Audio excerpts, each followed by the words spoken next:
Angleterre, Pologne et d'autres pays, bazali complicité, bazali comploter contre la RDC, massacre on a reçu la Est. Yangoana, biso ba Congolais, il est temps de se prendre en charge. On va se prendre en charge maintenant.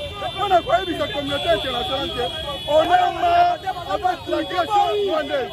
Kebende kwabo, leo tunaanza na Amerika, kesho tunakamata France, kesho tunakamata Angleterre, wote bende makwabo, tubakie nchi yetu ya Kongo sie peke, hatupende Amerika, hatupende France, hatupende États-Unis, bende makwabo.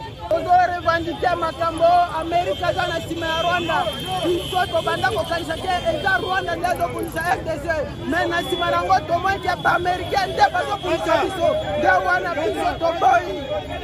Tala president ya Pologne alobi ke biso bango bata sima ya nani bango tala Pologne azana azamuti ya OTAN to boni ke République démocratique du Congo ezo kundisa na OTAN mobimba OTAN ezo kundisa est de la République démocratique du Congo ndio wana biso ba Congolais to talemi to lobi ke Amerika hypocrisie Amerika ebolana na posa to Amerika tende para bango to boy bango.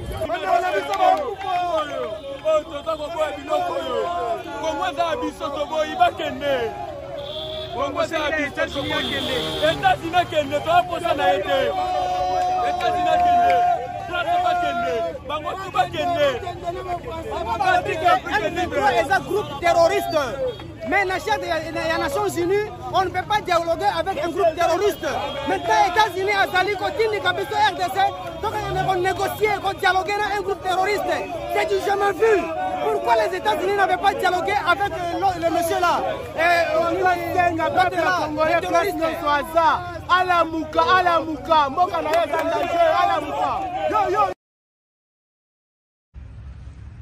Et je vous ai dit, pour terminer, je vous ai dit, je suis prêt à partir, même si vous faites ce que vous voulez, je suis prêt à partir maintenant.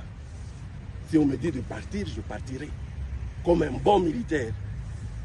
Parce que dès qu'ils sont arrivés ici, ah, vous savez, c'est l'état de siège, hein, non, le gouverneur. Voilà, même le monsieur qu'on vient à peine de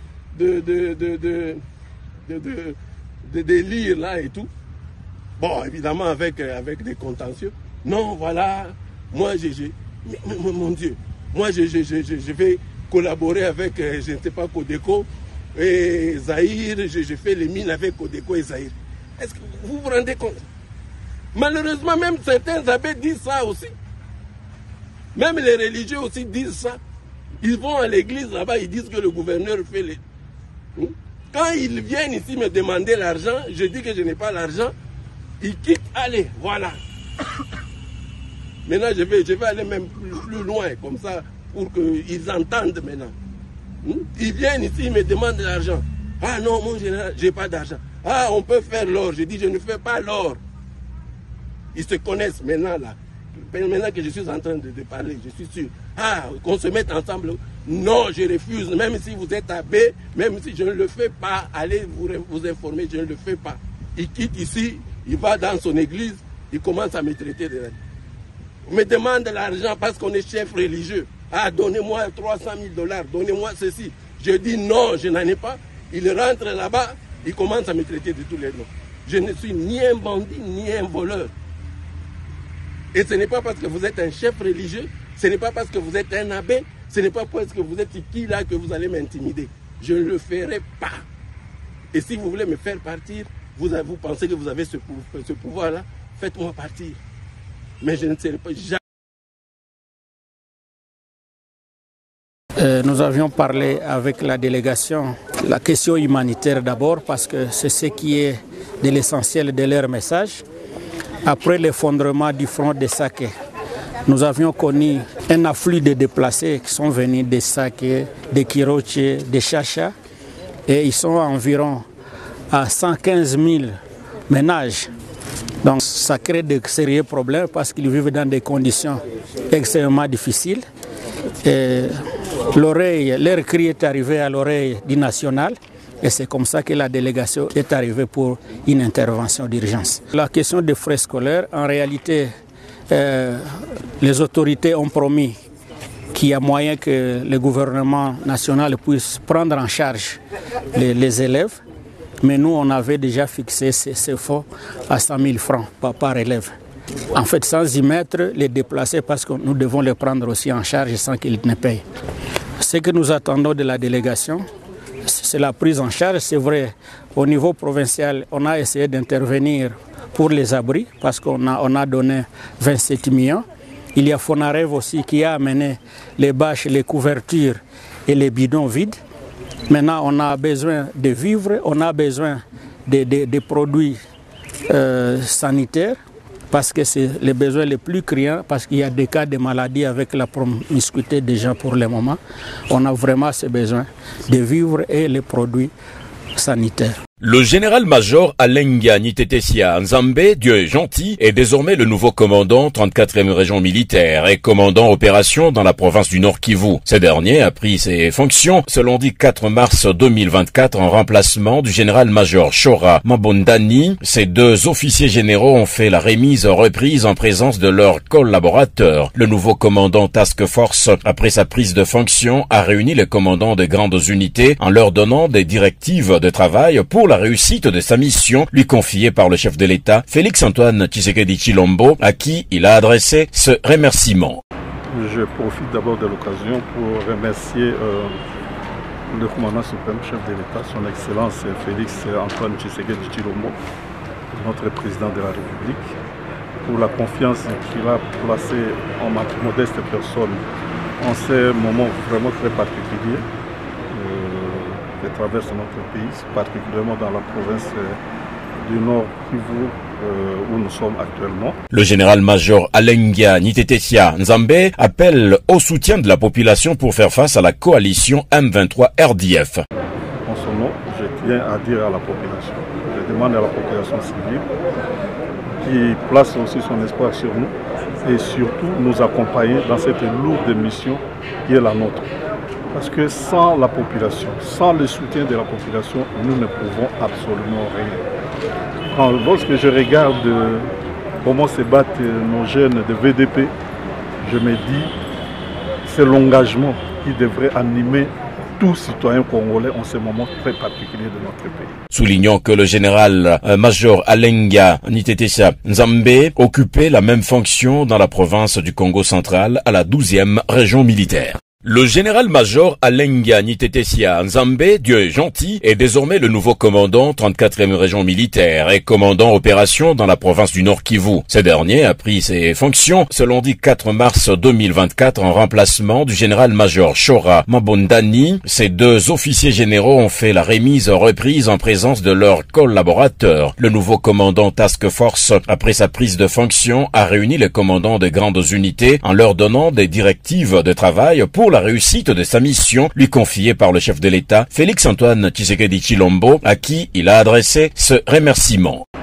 Je profite d'abord de l'occasion pour remercier le commandant suprême, chef de l'État, son Excellence Félix-Antoine Tshisekedi Tshilombo, notre président de la République, pour la confiance qu'il a placée en ma modeste personne en ces moments vraiment très particuliers qui traverse notre pays, particulièrement dans la province du Nord Kivu où nous sommes actuellement. Le général-major Alenga Nitetesia Nzambe appelle au soutien de la population pour faire face à la coalition M23 RDF. En son nom, je tiens à dire à la population, je demande à la population civile qui place aussi son espoir sur nous et surtout nous accompagner dans cette lourde mission qui est la nôtre. Parce que sans la population, sans le soutien de la population, nous ne pouvons absolument rien. Lorsque je regarde comment se battent nos jeunes de VDP, je me dis c'est l'engagement qui devrait animer tout citoyen congolais en ce moment très particulier de notre pays. Soulignons que le général-major Alenga Nitetesia Nzambe occupait la même fonction dans la province du Congo central à la 12e région militaire. Et donc la RDC, dans cet environnement-là, se veut également être demain une des puissances au cœur de l'Afrique. Surtout que la RDC a tous les atouts nécessaires pour devenir une puissance. lorsqu'on voit seulement sa population, c'est 100 millions d'habitants. La population elle-même est une puissance, mais qui s'ignore. Lorsqu'on voit à côté de cela la jeunesse, nous avons 70% des jeunes qui composent la population congolaise. Si on estime qu'elle est de 100 millions, ça veut dire que nous avons 70 millions de jeunes. Et donc tous ces Européens-là qui ont cessé de mettre au monde, si on fait une projection sur 50-60 ans, on considère que la société européenne est en voie de disparition. Et donc ceux qui vont remplacer la société européenne, c'est la société africaine. Parce que déjà en Afrique, nous avons 1,3 milliard d'habitants. L'Inde, je crois, on est à 1,4 milliard. Quand on voit la Chine, on est autour de 1,4 milliard. Donc si on prend la Chine, si on prend l'Inde, si on prend l'Afrique, nous sommes à 5 milliards d'habitants sur la planète. Donc sur les 8 milliards d'habitants, nous avons 70% des habitants de la planète. Et donc l'avenir de la planète se dessine ici chez nous. Et il faut que la jeunesse prenne conscience de cela. Malheureusement, nous avons été trop dénaturés par la politique. Lorsque vous voyez par exemple le nombre de candidats à la députation nationale, en 2006, nous avions 9000 candidats, députés nationaux. En 2011, nous sommes allés jusqu'à 18 000, je crois. En 2018, lorsqu'on a introduit la notion du seuil, on a reculé à 15 000 candidats députés nationaux. Mais en 2023, on est remonté à 24 000, 24 à 25 000 candidats députés pour 500 postes ou 500 sièges. Quand vous calculez les ratios, vous voyez le nombre de personnes qui militent pour un siège. Parce que tout simplement, il y a une anecdote qui dit que non, à l'Assemblée nationale, il y a 21 000. Et tout le monde s'est ru dans ça et on oublie de réfléchir par rapport à l'avenir. Et donc des occasions comme celle-ci sont des occasions où nous invitons la jeunesse plutôt à réfléchir sur l'avenir. L'avenir n'est pas qu'à l'Assemblée nationale. C'est 500 personnes tout simplement. Les présidents, il n'y en aura qu'un. Les ministres, difficilement 100. On n'en a jamais eu d'ailleurs un gouvernement de 100 personnes. Je pense que c'est la première fois que nous sommes avec Gizenga, on est arrivé à 66. Aujourd'hui, nous sommes autour de 56. Donc tout ça, ça nous distrait inutilement, alors que ce n'est pas ça qui résorbe le chômage. Les emplois publics, en fait, ne résorbent jamais le chômage. Dans aucun pays au monde, les emplois publics n'ont résorbé le chômage. Ce sont les emplois privés. Et donc, lorsqu'on crée un centre d'appui à la technologie et à l'innovation, c'est pour nous inviter, nous tous, à nous inscrire dans cette vision de dire, eh bien, avec nos intelligences respectives, nous pouvons créer de la valeur ajoutée à ce que nous avons et ainsi nous-mêmes être des entrepreneurs. Et l'État, par le biais de CATI, aujourd'hui, voudrait accompagner les intelligences congolaises. Voilà pourquoi je me réjouis de la disponibilité de l'Organisation mondiale de la protection intellectuelle pour accompagner